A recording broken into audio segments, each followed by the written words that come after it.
I'm Laura Vitale, and on this episode of Laura in the Kitchen, I want to share with you a recipe for my Thai curry meatballs. They are delicious. They are actually really quick and easy to put together, and they are a flavor explosion. By using store-bought curry paste, Thai curry paste means that you can put this together in no time and you don't have to buy like a ton of ingredients to make the curry paste itself.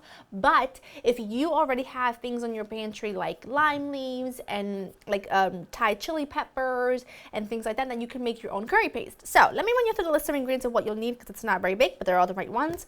You will need some ground chicken. I love to use ground chicken for this, so that's what I've got here. Make sure it's ground chicken, not ground chicken breast because that's way too lean. And then here for the meatballs, I've got some soy sauce, ginger, ground ginger, grated ginger, sorry, garlic, and a little bit of the Thai chili paste.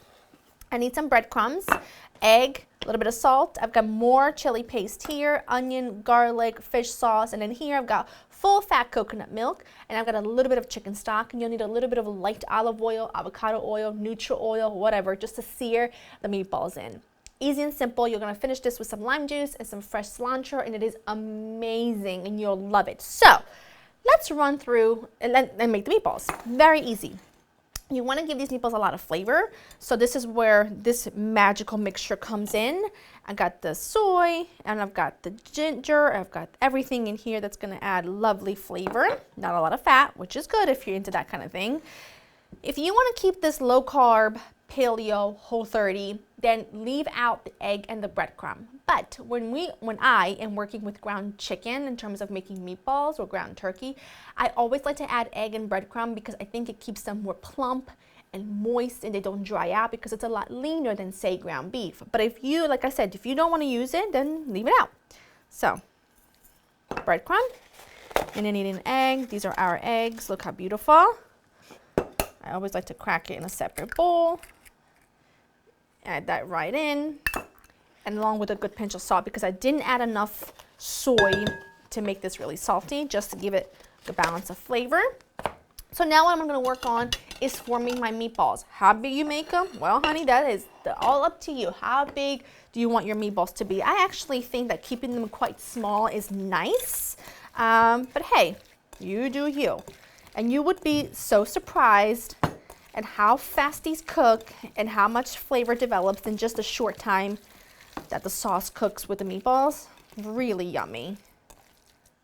Meatballs are formed. Now they're really soft. They're really tender meatballs. So be careful when you are working with them. If you want to pop them in the fridge for them to harden a little bit, then you can do that, but no patience. I gotta eat.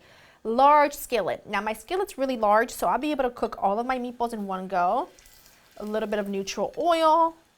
I like a non-stick skillet to make sure nothing sticks. And what we're going to do is we're just going to brown our meatballs. You don't have to cook them all the way through because you'll be cooking them all the way through in the sauce. So that's all I'm going to do for now. Just tilt your pan to get some of that oil in the center of the pan. And then we'll move forward. Meatballs are seared, and like I said, they're not fully cooked through. They just cooked a couple minutes on each side.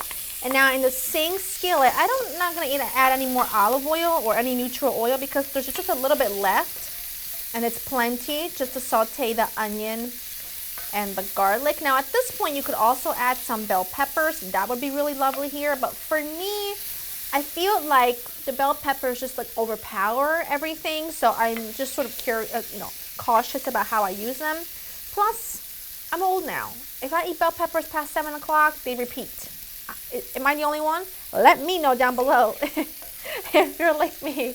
I feel like I'm like my nonna. You can't eat certain things after 7 o'clock because they repeat. Okay, I'm just going to saute these. I want these to soften a bit. I don't want them to be too crunchy. So I'm just going to saute them for like 4 or 5 minutes. Nice medium heat, a little lower than medium. I don't want to scorch them. Fantastic. This is the point which you add your curry paste. Now, depending on the brand, some are hotter than others. Like I like to use My Thai Kitchen. I believe that's what it's called because it's what's mostly available in my grocery store. You know, I live in the middle of nowhere. which I really, really enjoy, but I don't find it to be as spicy as some others that I've gotten from like an Asian market. So make sure you start off with like a couple tablespoons, maybe like 1.5 tablespoons, and then taste it as the sauce simmers. And if you want it spicier, then add more curry paste. I like to use about 2.5 tablespoons, and I think it's perfect, but you can use however much you like.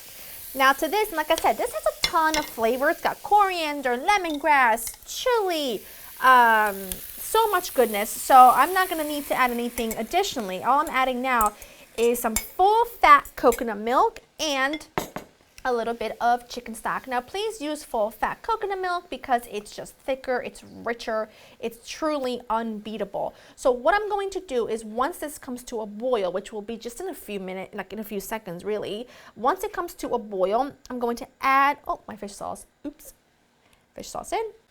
And I'm going to add the meatballs and just let them all cook for about 20 minutes. I'm just going to turn this off because it's been about almost 20 minutes. The sauce has thickened. I mean, it smells insanely good in here. Like you could not even imagine.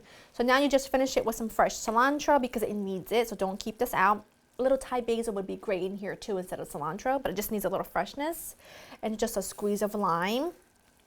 And this is just absolute heavenly. I'm going to make some rice to serve this with because it needs, those juices need somewhere to go. You know what I mean? I don't have a fork, but I do have a spoon. So we're just gonna make it work. It smells insane. The meatballs are literally like soft and plump and delish.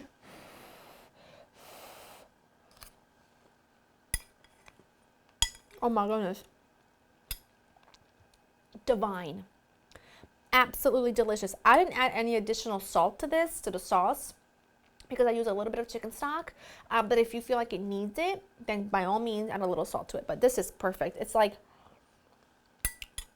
spicy, but not too spicy at all. Lots of flavor. The coconut milk just makes this really rich and creamy, and just, it's perfection. LauraInTheKitchen.com's got you covered with the recipe. I need some more sauce.